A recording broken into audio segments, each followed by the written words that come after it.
Hi party people, I'm Sandra. Guys, I forgot to say, I'm the voice of liberation.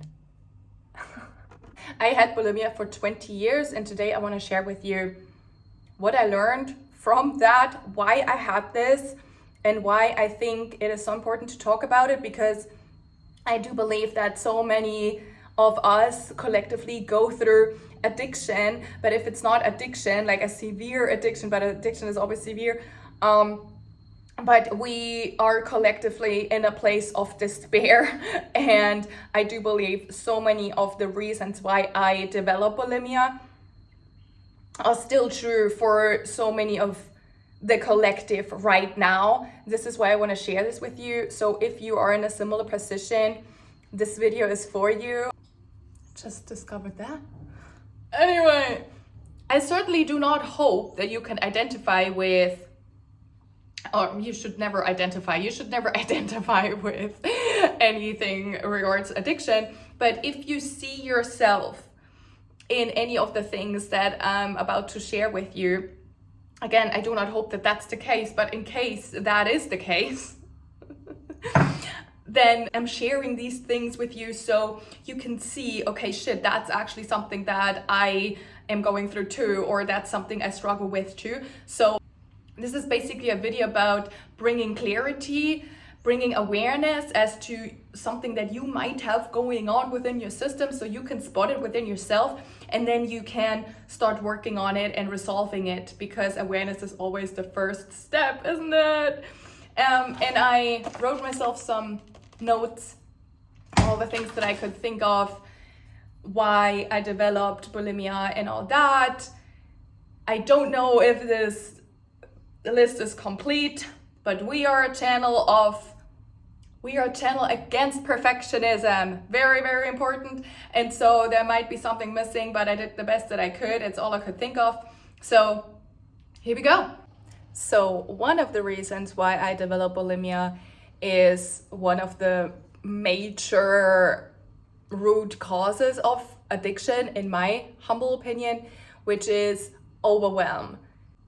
Addiction is the expression of, fuck, I can't handle this anymore. Life is too much for me. There's too much going on. And when we signal this to our bodies, or when our bodies are signaling this to us, then we feel like we have to act. We feel like we have to soothe ourselves. We're like, shit, like it's too much. I need to do something, right? I need to change this experience somehow. And that's when we are drawn to soothe ourselves, because we cannot regulate our emotions without that external thing. So we think, because we haven't learned how to regulate our emotions, and we don't know how to soothe ourselves, right? And so we want to take something from the external to make ourselves feel better, and it's so understandable. I did it for such a long time. It's not something to be ashamed about, just throwing that out there, okay? But it truly comes from just feeling fucking overwhelmed, because there's just too much bullshit in your life right now and you feel like you cannot handle it. Another reason why I developed bulimia was the suppression of my intuition. We all have an intuition, duh, newsflash.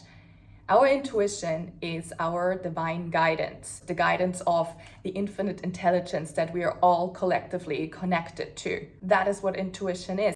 That guidance that always leads us towards our highest path. That path that we know will bring us the most abundance, most happiness, most fulfillment. We have collectively learned to suppress our intuition based on social constructs, based on social expectations of how we think we have to be and how we think what we have to do in order to belong into society, in order to be a person who made it in life, in order to be someone of value in this society that we have created, right? Our intuition is actually telling us, go right, whereas all the conditioning and what's being expected of us is telling us, go left. what do we do a lot of times? We go left, and that is how we learn to suppress our intuition. That's exactly what happened for me. I've always been a very, very intuitive person. From very early on, I was told certain things that I had to do. I grew up in a household that was very strict. And when I was told something, that I needed to do something, there also was no explanation as to why I had to do these things. It was just like, you do this because I say so. So to me, I was like, well, I now have to do this, although what's in me is telling me, like my whole being, my whole body is telling me, no, don't do that. But if I didn't do the other thing that I was told to do, then I was harshly punished for that. And I also didn't want that. And then of course, you would follow what your parents tell you to do, otherwise you're in trouble, right? So this is how we collectively learn to not trust our intuition and to learn to do things that aren't our highest good. And that's what I did. And your intuition is so fucking strong. Your intuition is like the strongest fucking force that wants to constantly guide you on your highest path. And so that means in order to suppress your intuition, you have to put in a lot of effort that goes against it and to suppress it. And for me, that was bulimia. I was numbing myself. I was numbing that force within me that was trying to tell me, hey, go right. And I was like, no, I need to suppress this because I need to go left. So in my eyes, addiction is, a part of it anyway, is suppressing our intuition with force, suppressing our highest guidance with force. Not because we're stupid, but because we have taught ourselves, we were conditioned to not trust ourselves, to not trust that force within us, that knowing within us. And so we actually have to actively work against it, because if we were to experience our inner guidance at all times, but we're also being forced from other people around us to go against it, that is a very painful and hard experience. So we'd rather make sure to suppress this part so it's easier to make the decisions that are being asked of us, right? What that does to our bodies, what that does to our mental health, have a guess. Have a guess. I do believe that our society is so sick because we do this. We suppress our intuition by force, and we causing so much havoc within our system, in our bodies and mentally. Right, the next point, why I developed bulimia, I was suppressing my passion. So we all have a passion. We all are passionate about something. But it's very similar to the suppression of intuition, because the passion is also this energy that is within us that we want to express. It's this creative force within us. That is also God, the divine intelligence, our creative energy. I suppressed it on purpose because I didn't have room and space to express it where I was growing up. I wasn't allowed to express my passion. Being an artist, dancing, creating, telling stories. All of these things were not allowed in my childhood home. I was told to shut up and be quiet. So I started to suppress my passion of expressing myself. And that is a very common theme in our society.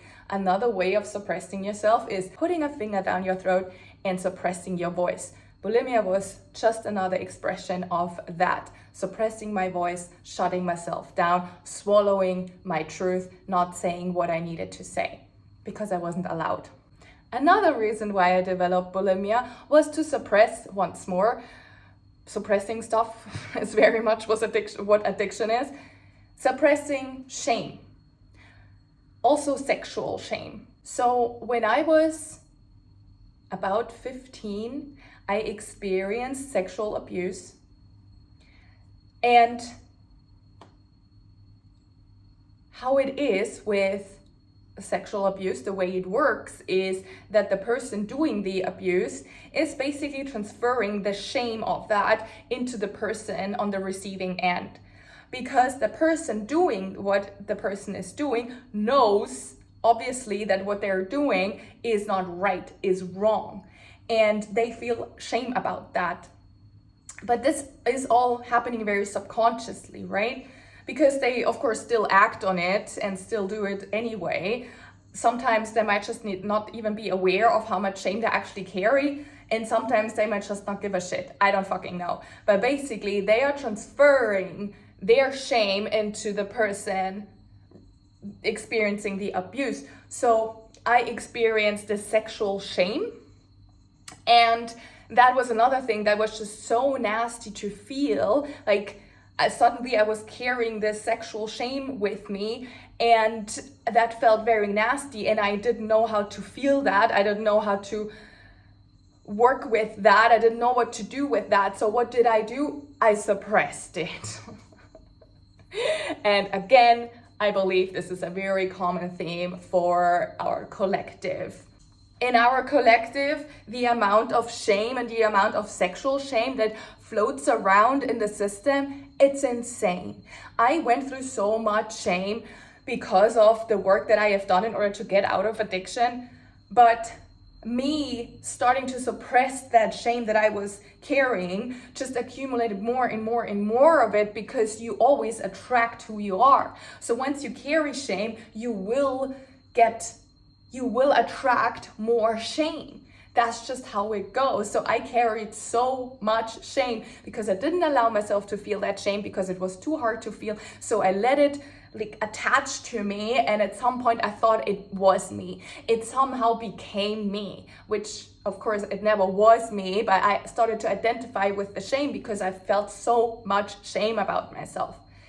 And I do also believe that very much happens for so many people, especially women, but also men, because men are also very, very ashamed, but women also are so much at the receiving end of this sexual shame. Like, we kind of magically attract this shame, and then we carry it if we don't feel it.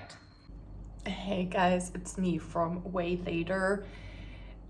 I just had an intense cry session because something was stirred up as I was talking about this topic, I guess, and I forgot to mention about the whole sexual abuse thing.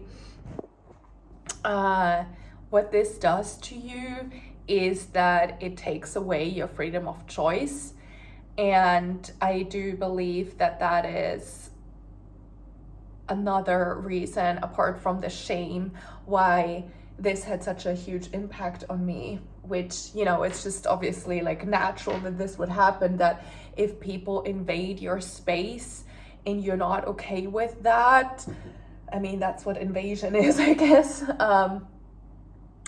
And people just basically take from you, and they take your space so that with force. So that means someone's taking away your freedom of choice, of how much space you want to take up, of how you walk around in the world, how much you can be yourself. Because from this moment on, when you learn that your space isn't yours and that your boundaries are being crossed, that means you feel incredibly unsafe in the world, because no matter where you go, you're scared that people just take from you without you consenting to it. And this is why it's also so fucking traumatizing and leads to addiction, can lead to addiction, because we start feeling incredibly unsafe. That's something that I have forgot to say. And when you feel unsafe in the world, then you're constantly tense, you're constantly on guard, and so your nervous system can never relax. You can never relax, and that's when you start being controlled by time. That's when you start feeling anxious all the time. That's when you see danger everywhere. That's when you have anxiety. And so all of this can lead to addiction, because addiction again is soothing yourself, and when you're in constant fear of people taking up your space, taking things from you, then you will just live in a state of constant fear, and then you will have to soothe yourself somehow. And that is also why I called myself From Fear to Flow, because I was so scared my whole life. I was riddled with fear, and it was because I felt like I didn't have a say in who's just coming and taking from me. So I wanted to mention that, and it's about taking back control again, because when you're acting on the addiction, then it feels like you are in control again, because of how the control was taken away. And so you take control of how to regulate how you feel in a certain situation. And so yeah, I came back to say that. Let's move on with the video. So that brings me to the next point, why I developed bulimia: because of my body image, because then I carried so much shame with me that I felt so ashamed of my body. Just makes sense. I started to hate my body, I started to hate my boobs, I started to hate just everything about myself, really. The way my body looked, the way my face was, just everything was suddenly not okay. And I started to actively abuse myself by acting on bulimia, because that is really a form of punishing yourself for not being the way you think you have to be. You're literally, every single time you act on addiction, you're punishing yourself because you're not good enough. Also, what didn't help was the conditioning that I grew up around in the society at the times that I was growing up, and where a woman had to be extremely thin to be acknowledged, to be seen as sexually attractive, to be seen as desirable. And so I learned very early on, I was always unsupervised, so I would just watch TV shows and whatever, where truly it was very much pushed of how a woman had to be super slim. And so I thought, well, I need to be like that. If I ever want to have a boyfriend, I need to be really, really thin. So I started dieting when I was 12 years old. And that, of course, set into motion so many different things. And that is definitely a reason why I developed bulimia as well, because I first started to starve myself, stopped eating, I dieted, all of these things. Actually, my sister put me on my first diet when I was 12 years old, all of this kind of stuff. And so my body learned, okay, shit, there's shortage, there is a lack. So I sent me all the signals to eat as much as possible for the next time. And so this is how the whole cycle developed. First starvation, and then at some point it just turns into binge eating. And then you're like, well, I can't possibly leave this inside of my body, because I need to be thin, because it's the most important thing in life, because the most important thing in life is to be liked by a man, be chosen by a man. And so that's how I grew up, and that was my mindset. And so I had to throw up food, obviously. Another reason I developed bulimia or addiction in the first place was because I was made responsible for so many things in my family. I grew up in a dysfunctional family system, and I was always the most sensitive one, and therefore I was also the most empathetic one, and I would always relate to my parents' aches and pains and emotional baggage and all of that. And I basically took over the role as the adult, and I was there for them, regulating my parents' emotions. And that was so exhausting for me. And then also my parents being incredibly unaware and not being able to do any sort of, well, good parenting, but also any self-reflection. So me being the person that I am, I'm a divine mirror, I'm a divine reflector. So I reflect back people's limiting beliefs and all that. So my parents would use me specifically as the target, as the scapegoat, as the person to project all their unresolved shit onto. And I would just like attract this shit like crazy, and they would project all of that anger onto me, and also shame and guilt and all of that stuff. So I was so overwhelmed with being made responsible for all the problems in the family. I was the one my family pointed the fingers at and were like, okay, you are the problem of the family. And so I had to carry all of this emotional baggage, and I just couldn't. My body could not handle this. I did not have the capacity to move all of these emotions through, especially because I also had no idea how to regulate my own emotions, because I was never taught that either. So I carried so much responsibility of making sure that this family was calm and that there was no problems anywhere. And I always tried to make sure that everyone was feeling okay and safe. And I did most of that subconsciously as well. I wasn't going about actively trying to do that, but in my little mind, I was like, okay, I need to make sure that there is no stress, is no fighting, and that we all can be happy. And it's just something that a child automatically does, especially when it's very sensitive. It just wants harmony.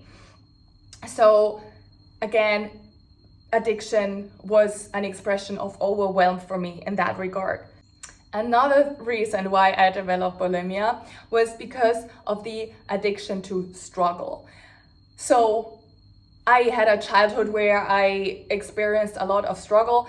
My mother was always in struggle, my dad was always in struggle, and so me, as the most sensitive person in the house, I would absorb the struggle, and then I just become like my parents too. I observed my mother always hustling, always doing, always working, but never being good enough for my father. And my father also just always struggling, always working, always doing, but being incredibly exhausted, overwhelmed, and completely unsatisfied. And they would just, both my parents would carry this energy, and then this energy would just be in the house. And I learned that that was normal. So I started to also be like that. I started to just always do stuff, always having the need to do stuff. And again, I do think that it is very much like the collective is going through, and has been going through for such a long time, is that so many of us are addicted to struggle. So many of us have this constant underlying energy of anxiety and unease, because we are so conditioned to this energy of fear and worry, and like we constantly have to do something because we never feel good enough, we never feel whole, we never feel like we already have what we need. We can't see the beauty of life because we're so conditioned to constantly work and do more, achieve more. We always have to be better and just improve. And that is something that I very quickly absorbed, and then I became just like that. The only thing that I would really focus in my mind was how to do better, how to be better, how to improve, how to be the best, how to have the best grades, how to be the best athlete, and just constantly like pushing myself so hard, which then at some point just turned into the exact opposite direction, where I just could not handle it. And that's why I started to have bulimia, because again, I was just incredibly overwhelmed, and also I had this addiction to constantly doing. So when I tried to rest, I didn't allow myself to rest, because there was this conditioning in me: you shouldn't be resting, you should be doing something. And when you when you have bulimia, what you do is you constantly eat, because even when you're supposed to rest, that thing, like when you have a meal and you're actually supposed to calm down and be in the present and eat and digest, even that I couldn't allow myself to do. I was like, no, I need to da. I had this, even while I'm eating, I could not slow down. I couldn't do it. So I was like, oh, and then I throw it up again, and then just do the same thing again, because it just kept me constantly going. Because in my mind, to rest was not something that was even possible. And I do think that is a very common theme. And it's also a common fucking problem. This is why we're all so fucking, we live in anxiety where so much of the mental health is just out of the window. People are just feeling so desperate and drained and burnt out, and like they're never enough, because we're always in this constant state of believing that we have to do more. And the actual solution to the problem would be to do less. Another reason why I developed bulimia was because I did not forgive myself for having fucked up in the past, for having done some stuff that I wasn't proud of. I didn't want to feel the emotions of having failed in life, but I truly thought that I was a complete failure. So to go through that experience of believing that you constantly fail and that you literally are a failure, that was so hard on me, and I did not want to feel that. So once again, I suppressed with addiction.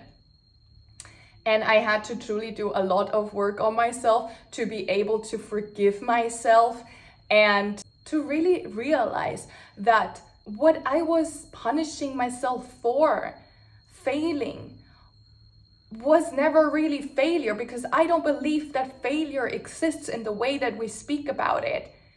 I just wasn't perfect in my own conditioning, in my own eyes, because I learned that making mistakes wasn't allowed. Whenever I made a mistake, whenever I did something that I hadn't known before, what sometimes happens when you're a child, then I would get punished so harshly. So I learned that making mistakes was not something that was allowed. So whenever I did make a mistake in life, then I started to punish myself really harshly for it. Like, no, my parents no longer had to do that. I was doing it for myself then, because I was like, how can you be so stupid? How could you do this? Because I didn't allow myself to make mistakes. So I also had to learn that making mistakes is normal and it's okay, and we really do not have to punish ourselves for not being perfect. And that brings me to the next point: perfectionism. I developed bulimia because of perfectionism. Again, because I believed that making mistakes was not something that I was allowed to do. And this is exactly what keeps you stuck. So when you're in addiction, you're stuck. That really is the absolute definition of feeling stuck, as being an addiction. And why is that? Because you start a war in your head about what's the right or wrong thing to do, because you don't allow yourself to make mistakes, because you believe that you're going to be punished for it.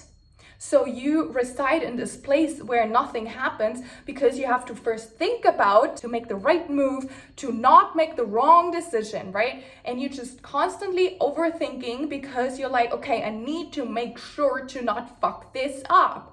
And so you spend so much time in this place of the mind trying to think about any possible scenario of not fucking shit up, which creates so much energy, so much complexity in your mind that you're already completely out of balance. And that's a place where you definitely will not be able to listen to your intuition, because you spend so much time in your mind. And another reason why you have like this constant, okay, should I do this or should I do this? Addiction for me is an expression of contradiction. So you want to do one thing, but you also want to do another thing. And both of these things are true.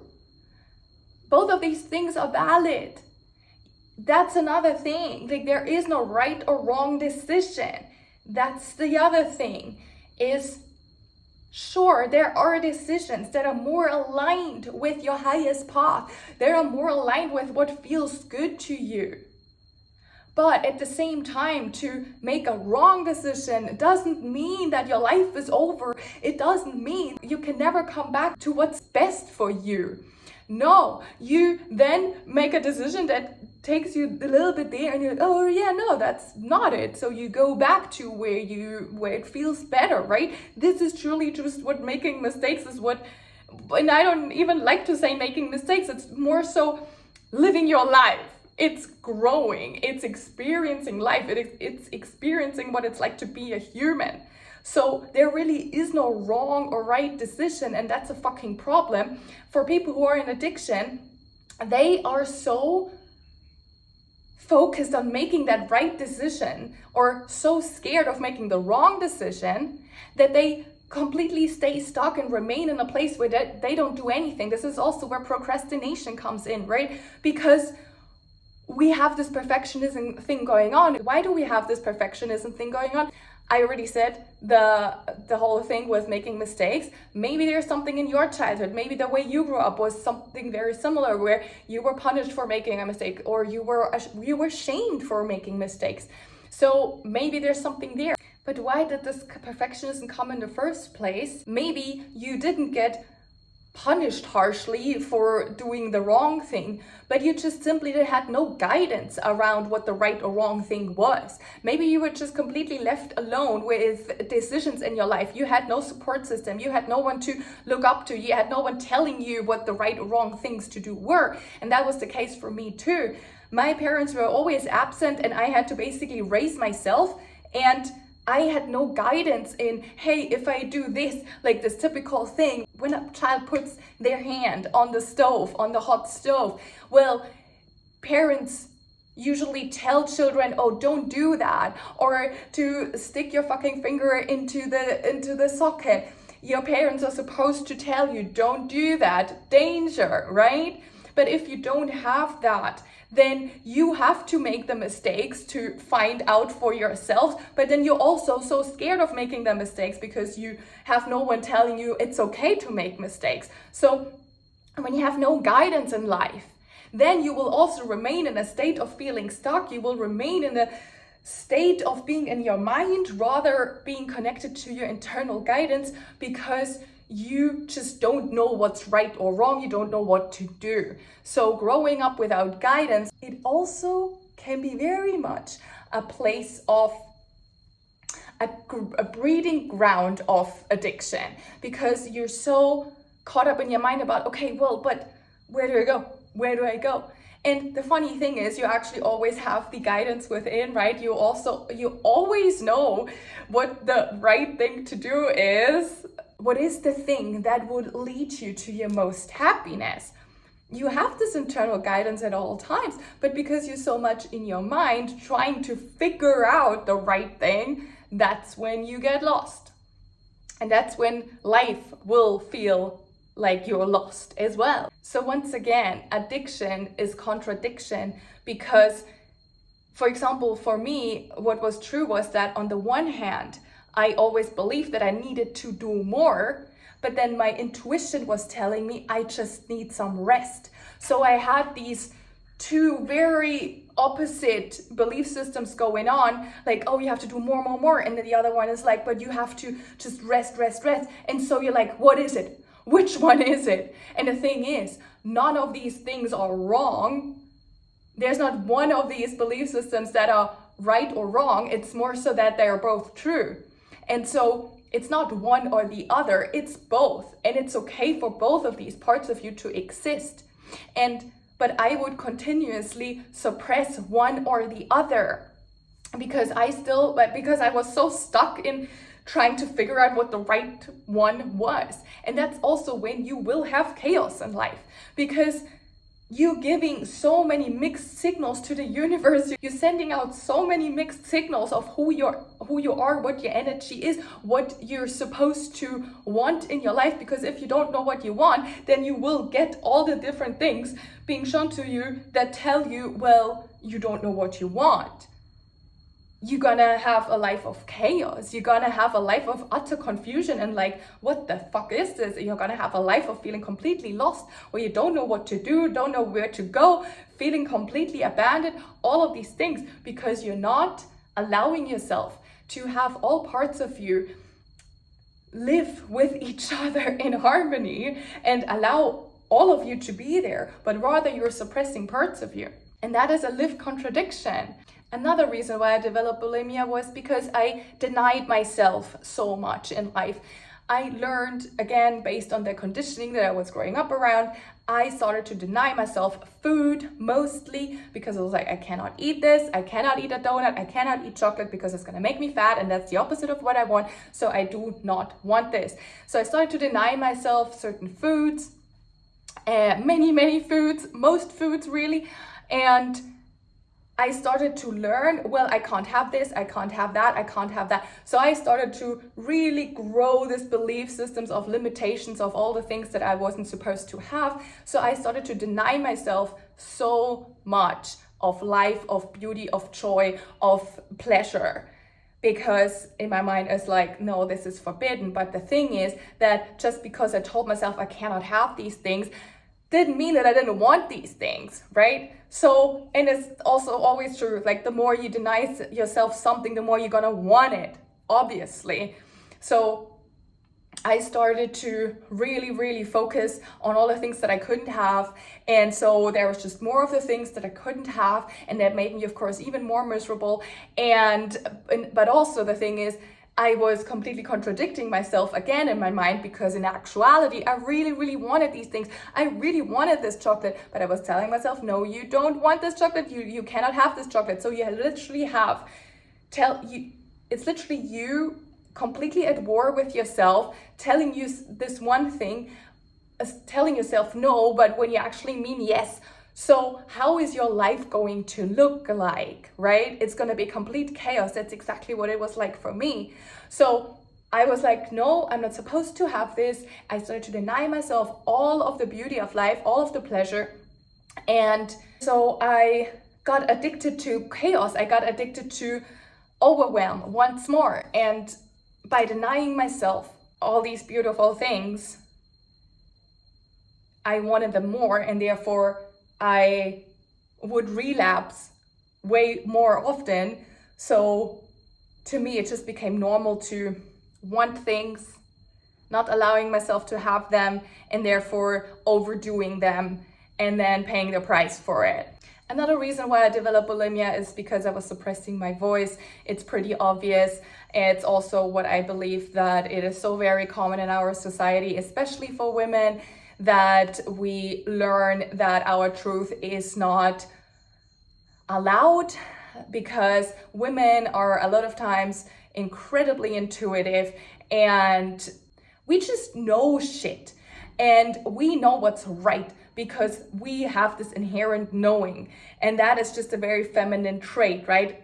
Doesn't mean that men can't have that either, but I'm just saying it's mostly very common in women. And so we have this inherent knowing, and a lot of times as well, it goes very much against what we're being taught and told to do or not to do. And we are also conditioned to shut the fuck up. We're told we're too loud, we're too annoying or too sensitive. And so we learn that, especially in the patriarchy that we live in, we learn that the way we are and what we express, what we want to express, is not allowed, it's too much. And so we start to suppress our voice, because we learn that to say, yes, thank you, okay, you say so, if you say so, then I must obey. Which, no, we're not doing this shit anymore, okay? But anyway, so I was very much suppressing my voice, because I learned I wasn't allowed to say what I knew was my truth. So I had to suppress it.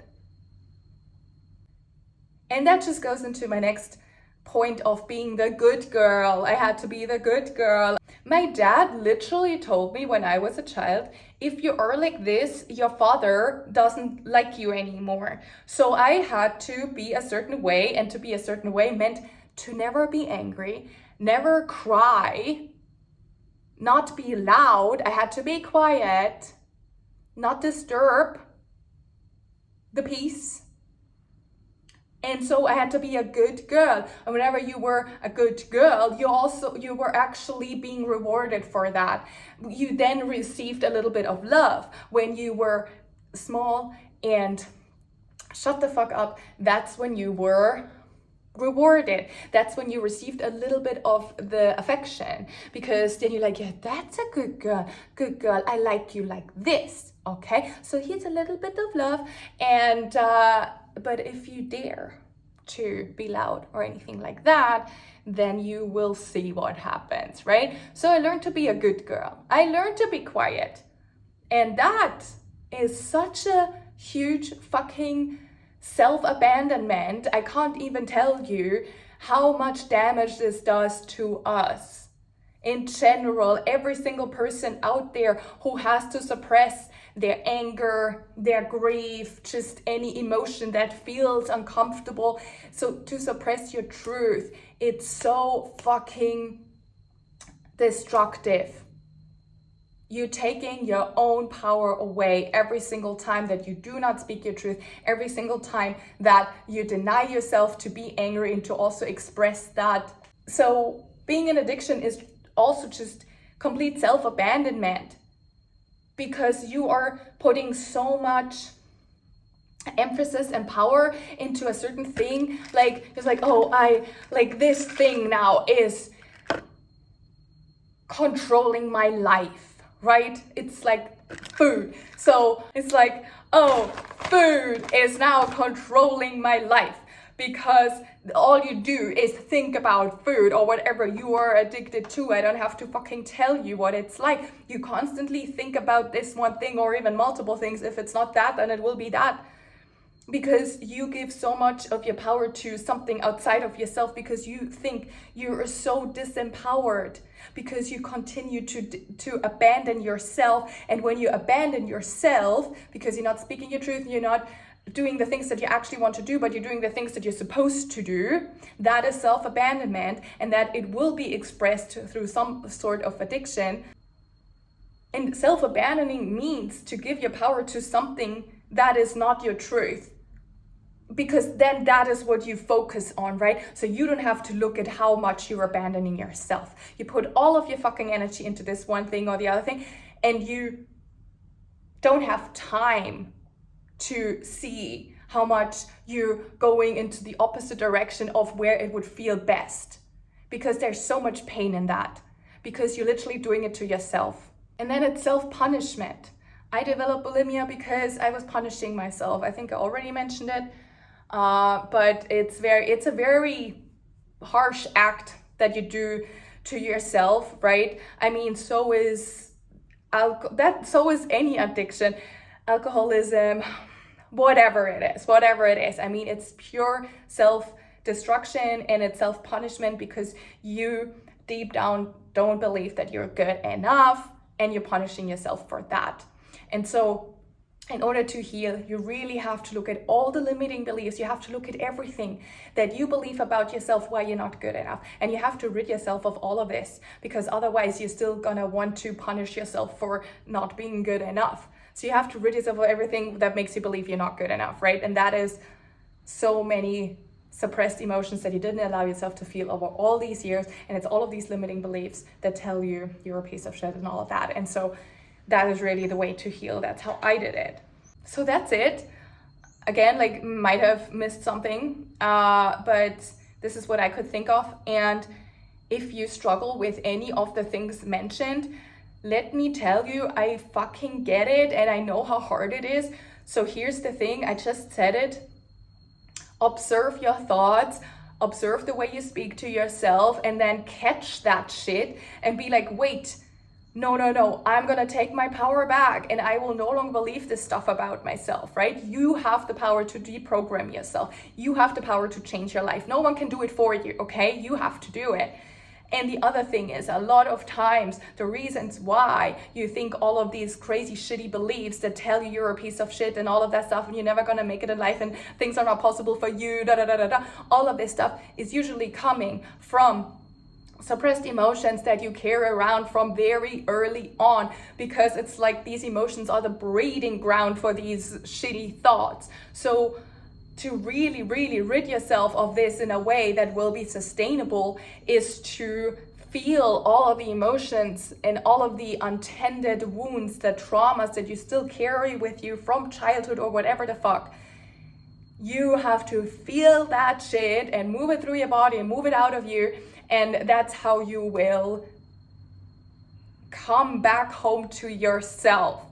You will stop abandoning yourself. You will stop talking to yourself like you're a piece of shit. Like I literally would always tell myself, you're such a piece of shit. Like it's so horrible.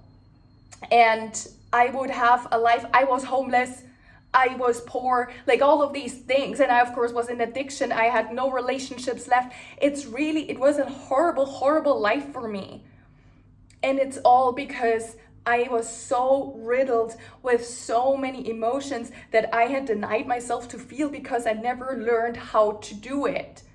And so I had to do it now, later in life. And it took me years. It took me years to move through this. So if you have the possibility to feel your emotions, just do it every single time. Stop denying yourself of feeling that, because you're literally keeping up your own fucking prison. You're keeping yourself in prison by not allowing yourself to feel. So that would be my tip, okay? I hope this video was enlightening for you. Let me know if it was, and I'm sending you so much love, and I'll be back to talk some more addiction stuff at some point, whatever. Okay, I'll see you around. Thank you so much for being here. Bye. Also, something that I forgot is, in case you would like some assistance with getting some clarity as to why you feel stuck in your life right now, something that you need help with, I want to say I'm your bitch, but I am not your bitch. No, I am here for you, okay? You can schedule a call with me where I spot your limiting beliefs and I can point out to you why exactly you are where you're at, because this is my speciality. So, goodbye. For real, real.